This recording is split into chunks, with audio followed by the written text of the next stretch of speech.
இன்றைக்கி நம்ம பால் சுறா கருவாடு தான் பண்ண போகிறோம்.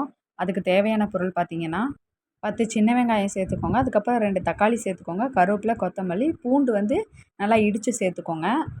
கடாயில் எண்ணெய் விட்டு கடுகு போட்டு கொஞ்சம் வெந்தயம் போட்டு கருவேப்பிலை போட்டு நல்லா நான் கருவாடை நல்லா வாஷ் பண்ணி அதை சுடுதண்ணியில் போட்டு கொதிக்க வச்சு தனியாக எடுத்து வச்சுட்டேன். சின்ன வெங்காயத்தை எண்ணெய் கூட போட்டு நல்லா பொன்னிறமாக வர வரைக்கும் நல்லா வதக்கிடுங்க. வதக்குனதுக்கப்புறம் தக்காளி வந்து உங்களுக்கு எப்படி அளவுக்கு ஏற்ற மாதிரி தக்காளி போட்டுக்கோங்க. தக்காளி போட்டு நல்லா வதக்கிடுங்க. நல்லா சுருளை வதக்கினா அது டேஸ்ட்டு கொஞ்சம் நல்லாயிருக்கும். நல்லா வதக்கிடுங்க. இது கூட நம்ம என்னென்ன போடணும்னா கொஞ்சம் இது கூடயே லைட்டாக கொத்தமல்லி கொத்தமல்லி சேர்த்துக்கிட்டே கொஞ்சம் ஃப்ளேவருக்காக நல்லாயிருக்கும். இது கூட வந்து மிளகாத்தூள், மஞ்சத்தூள், மல்லித்தூள், சீரகத்தூள் இருந்தால் சேர்த்துக்கோங்க. நான் சீரகத்தூள் சேர்க்கலை. அதுக்கப்புறம் அதுலேயே ஆல்ரெடி வந்து கருவாட்டிலே உப்பு இருக்கும். நீங்கள் வந்து உப்பு சேர்த்த தேவையில்லை. லைட்டாக வந்து நான் கொஞ்சம் அந்த வெங்காயம் வந்து வதங்கிறதுக்காண்டி நான் லைட்டாக உப்பு சேர்த்துருக்கேன். எல்லாத்தையும் போட்டு நல்லா மிக்ஸ் பண்ணிடுங்க. நல்லா கிண்டி விட்டுருங்க.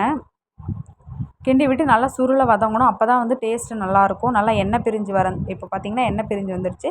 இதில் வந்து நம்ம சுடுதண்ணியில் போட்டு வச்சுருக்க கருவாடை பால் சுறா கருவாடை உள்ளே போட்டு நல்லா மிக்ஸ் பண்ணிடுறோம். மூடி வச்சிங்கன்னா கொஞ்சம் ஃப்ளேவர் உள்ளே இருக்கும். சிம்மில் வச்சு மூடி வச்சுருங்க.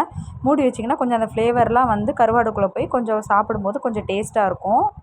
நல்லா கிண்டி விட்டு நான் கொஞ்சம் நேரம் மூடி வச்சுட்டு அந்த கிளிப்பு எடுக்கலை. அதுக்கப்புறம் எனக்கு கொஞ்சம் தண்ணி தேவைப்பட்டுச்சு. அது கொஞ்சம் வேகாத மாதிரி இருந்து சுடுதண்ணியில் போட்டு தான் இது பண்ணேன். சரி கொஞ்சம் தக்காளி வாசம் வருதுன்றதுக்காண்டி கொஞ்சம் தண்ணி ஊற்றினேன். அப்போ தான் கொஞ்சம் கிரேவி பதத்தில் வரும்னு சொல்லிட்டு தண்ணி ஊற்றி நல்லா மிக்ஸ் பண்ணிட்டேன். பண்ணதுக்கப்புறம் நல்லா வெந்துருச்சு. நல்லா தொக்கு மாதிரி வெந்துருச்சு. இது வந்து நல்லாயிருக்கும், டேஸ்ட்டாக இருக்கும். இந்த மாதிரி ட்ரை பண்ணுங்கள். கருவாடு கூட உப்பு இருக்கும். அதனால் பார்த்துட்டு உப்பை சேர்த்துக்கோங்க. இப்போ பார்த்திங்கன்னா கொத்தமல்லி போட்டு இறக்கிட்டேன். நல்லா டேஸ்ட் நல்லா இருந்தது. வீட்டில் எல்லோரும் சாப்பிட்டுட்டு நல்லாயிருக்குன்னு சொன்னாங்க. எனக்கு குக்கிங்லாம் பெருசாக தெரியாது. எனக்கு தெரிஞ்சதை நான் பண்ணியிருக்கேன்.